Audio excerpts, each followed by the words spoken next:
Hello everyone, myself Shriraj Arunirukhe from S. Nijlingappa Medical College, Bagalkot. Today we are going to see posterior triangle of the neck. Now let us see the orientations. This is the anterior aspect of the neck. This is the posterior aspect of the neck. This is superior aspect of the neck. This is inferior aspect of the neck. Now we'll go for the boundaries. Anteriorly we have sternocleidomastoid. We have posterior border of the sternocleidomastoid. This is the posterior border of the sternocleidomastoid. Then at posterior we have anterior border of the trapezius. This is the anterior border of the trapezius. Apex is formed at superior knuckle lines over here.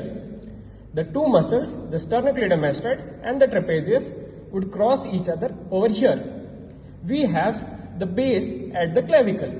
Middle 1/3 of the clavicle will form the base. This is the platysma muscle. Now let us flip the platysma. Now we have the floor. The floor is made up of muscles. These muscles are lined by prevertebral layer of deep cervical fascia. Here you could see this prevertebral layer of deep cervical fascia in patches. Now the muscles are semispinalis capitis, splenius capitis, levator scapulae. This is scalenus medius. This is scalenus anterior over here. Now we have the inferior belly of the omohyoid. It divides the posterior triangle of the neck into two subtriangles. The lower one is supraclavicular triangle and the upper one is occipital triangle. Now let us go for the contents. In contents we'll start from above downwards.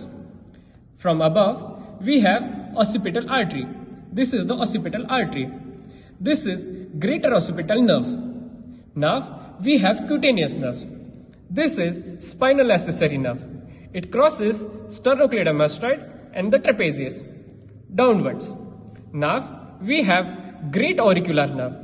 It has two branches, the anterior one and the posterior one. This is the anterior branch. This is the posterior branch. Now we'll go for transverse cutaneous nerve. This is the transverse cutaneous nerve. This. Now we have lesser occipital nerve. This. It will hook around the spinal accessory nerve and run along the posterior border of the sternocleidomastoid. This is the lesser occipital nerve. Now we have supraclavicular nerves. This. They are 3 in numbers. Actually the nerve has got 3 branches. The medial one, the intermediate one and the lateral one. Now we have this artery known as transverse cervical artery. It is a branch of thyrocervical trunk. Along with it we have a vein. This side we have a vein. This is the vein. Now this artery further branches as superficial and deep. Now we have supraclavicular artery. This is supraclavicular vein and here we have supraclavicular nerve arising from the upper trunk of the brachial plexus. Now as this is the scalenus anterior muscle, we have the phrenic nerve over here. This is the phrenic nerve.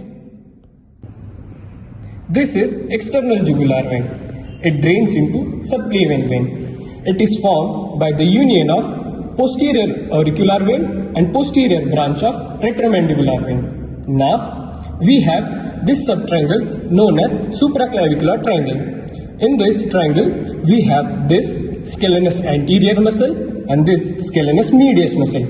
In between these muscles we have the trunks of the brachial plexus. This is the upper trunk, this is the middle trunk and this is the lower trunk. The upper trunk has root values from C5 and C6. This small nerve, this is nerve to subclavius. This is supraclavicular nerve. These are the 2 divisions of the upper trunk. Now this point where the 6 nerves meet is known as Erb's point. Whenever there is an injury to the Erb's point, it causes Erb's palsy. Now this is the middle trunk.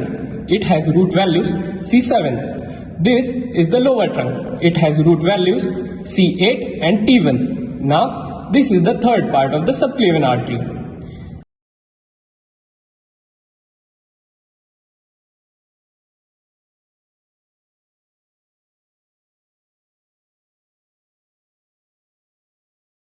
So here is the vote of thanks for all those who taught us the dissection. I sincerely thank all the staff members of the anatomy department, S. Nijlingappa Medical College, Bagalkot.